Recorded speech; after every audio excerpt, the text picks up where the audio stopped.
Huh? Uh, what? Welcome to the superpilotish channel. My name's Graham Wilson, and today I'm going to be talking about the top five senses that you need to fly. Well, actually, everyone has them. Well, not all of them, but and I'll get into that talking in my basement. Okay. Yeah, so as usual, I can never come up with a topic for the for my show until right at the very end. So if you guys ever have any suggestions for topics, things you'd want to hear, let me know because I'm always I'm always shooting blanks over here. So hey, Reg, yeah, so I was like, what am I gonna do? So sometimes I just step into my garden for inspiration. And well, anyways, actually, what I was thinking about today. Oh, hey, April.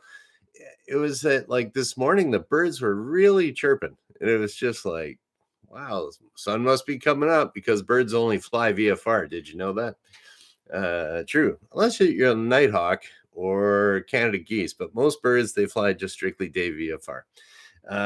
Anyways, they were chirping, and I'm like, oh, what am I going to talk about? And it's like, hearing, something like that. It's like, hey, what the heck? We'll talk about all five senses.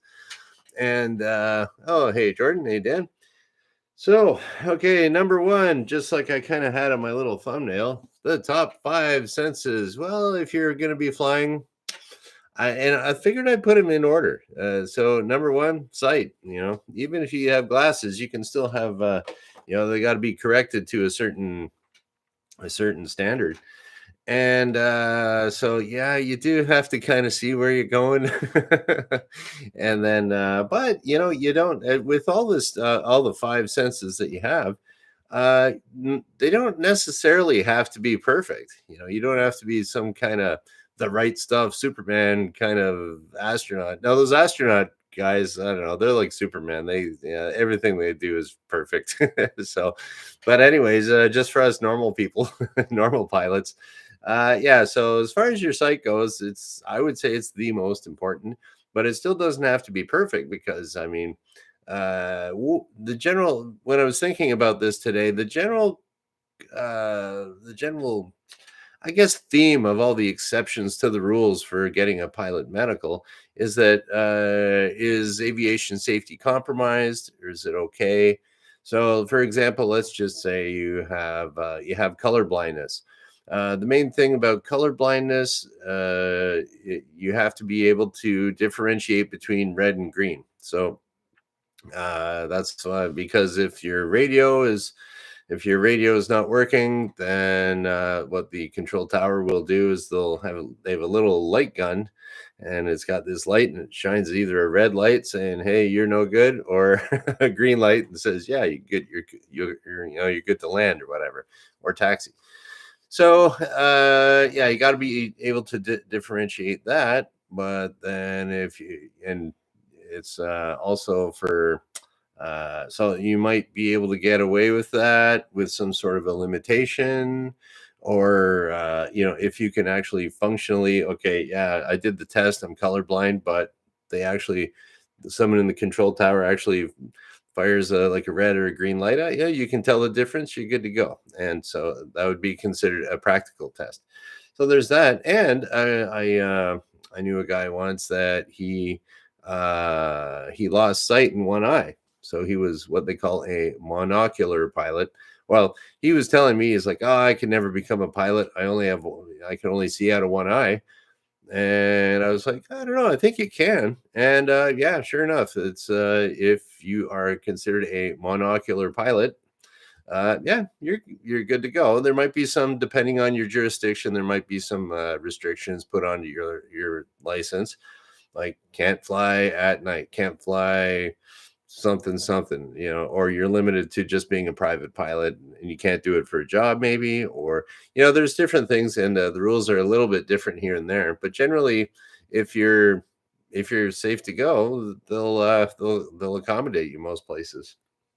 Okay, so that was sight, and you got to watch out for traffic, and you don't want to be taxiing into any ditches or potholes or stuff like that. Okay, number 2 on my personal list is now, is I would say the sense of touch. Now, this is the little amount of research that I do before every show. It was like, when I'm growing up as a kid, oh yeah, you got the five senses. Well, it turns out I'm doing like Google image searches of what are the five senses again? I forget. And turns out they got a couple extras now. It's they're up to seven. It's really weird. You got seven senses now instead of five. And Pluto is not a planet anymore. And who knows what the who knows what the lyrics to "Oh Canada" are anymore? They've been changed in my whole life. So things change. Anyways, so the sense of touch, and I'm gonna wrap that all up into. They also consider a sense now your vestibular sense, like your sense of balance, or I wrote it down here, proprioception. So how, and I'm thinking that's like body awareness. So it's like if I'm not looking, can I touch my shoulder? Hey, there we go. Something like that. So I'm just going to consider that touch because when you're learning how to land an airplane, especially, there's all kinds of things happening. You got to get kind of the feel for it. And because you can't just be concentrating, I will move my hands, I will move my feet, I will do this and that. And it's like it kind of has to all kind of go together and to land. And a lot of people say you feel it in the seat of your pants if you're sinking, or well, I'm coming down too fast, or I ballooned it, or something like that. But I don't know. I never really felt like I never felt anything in my butt.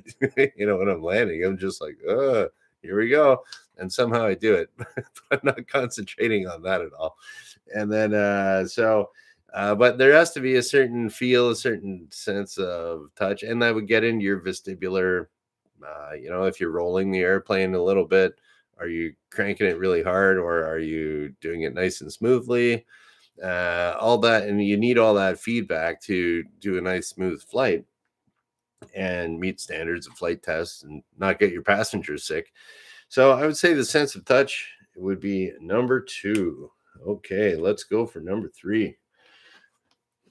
And what does this superpilotish professional pilot say is number 3?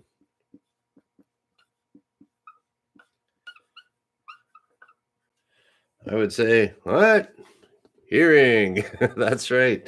So, yeah, so there we go. We got sight, touch, hearing. Okay. Now, you, like I was saying before, is that you don't necessarily have to have perfect hearing to fly, because let's say that a lot of pilots out there, especially when they get a little bit older, they need hearing aids. And the hearing requirement for in Canada, anyways, is that the pilot has to be able to hear a whisper from 6 feet behind. I don't know. That's what they test. So sometimes you'll get a medical examiner and he'll stand behind you and you'll say, okay, tell me what number I just said. 33. Okay, 33. Yeah, okay, you passed your hearing. It's a weird requirement, but that's what it is. And so it's okay. So if you do have to have hearing aids, there could be a restriction on your license that you have to have a functioning radio or something like that. You have to have hearing aids that are working. I forget what the exact limitation is there, but yeah, that's the way it is. Or I don't know, maybe they could even put a limitation. I don't think it's like that in Canada, but they could say, okay, you can only fly in uncontrolled airspace, from uncontrolled airports where you don't need a radio to fly.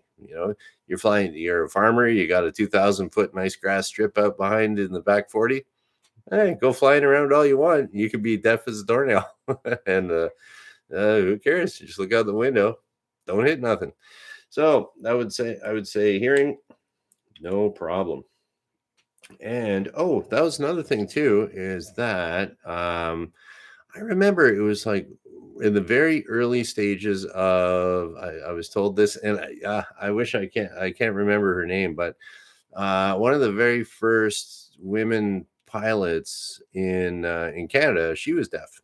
So I mean, back then, I think it was in the 20s or something like that. And yeah, there was no radios or nothing. So hey, go flying, no problem being a deaf pilot. There just could be some restrictions there. Okay, number 4. And now we're getting less and less important here. Your sense of smell.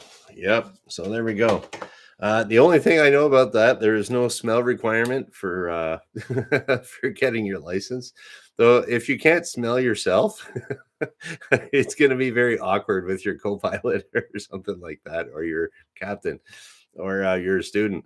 So yeah. So, but I do know. I know a pilot. He has no sense of smell. He's been flying for years. Absolutely no problem. And but the sense of smell can get you out of a jam too, because if there's something malfunctioning, like it's one of the things that we train on. I've never actually experienced it myself, but it makes sense.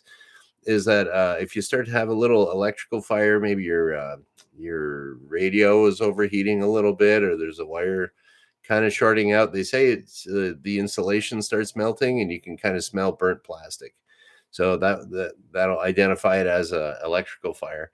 And one of my students, I think I told it before, but a little bird kind of went into the into the fresh air intake by the engine, and the bird kind of got cooked up against the exhaust. So it kind of smelled like burnt chicken, and or it smelled like chicken. Anyways, he smelled something funny, came back to the airport, landed, and the mechanic figured out, yep, got some roasted bird out of there. I don't think they ate it. But then, and that was another thing too. I remember from the good old Sully Sullenberger, when those guys they ran into the flock of geese. That I remember seeing him interviewed, that the engines ingested the geese, and they could smell the burnt bird. So that'll let you know that something's wrong. And that would be actually the sense of smell in that case would be okay. That makes sense, because it's like, oh, we see the birds. Boom, we got our engines out. I smell cooked bird. Well, what happened? You could put that together pretty quickly, even in an emergency. So, anyways, number 4 is smell. Okay. Guess what the next one is? Oh, yeah. There's only one left. Okay, here we go. Number 5 is taste. Can you fly an airplane with no taste? Well, have you heard pilot jokes and see the way they dress? No taste. Oh well, I figured I'd beat it. I beat that. I beat you guys in the chat to the punch on that one, to the punch line.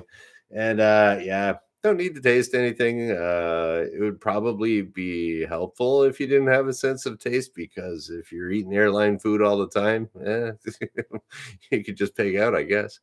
And yeah, that's it. Taste.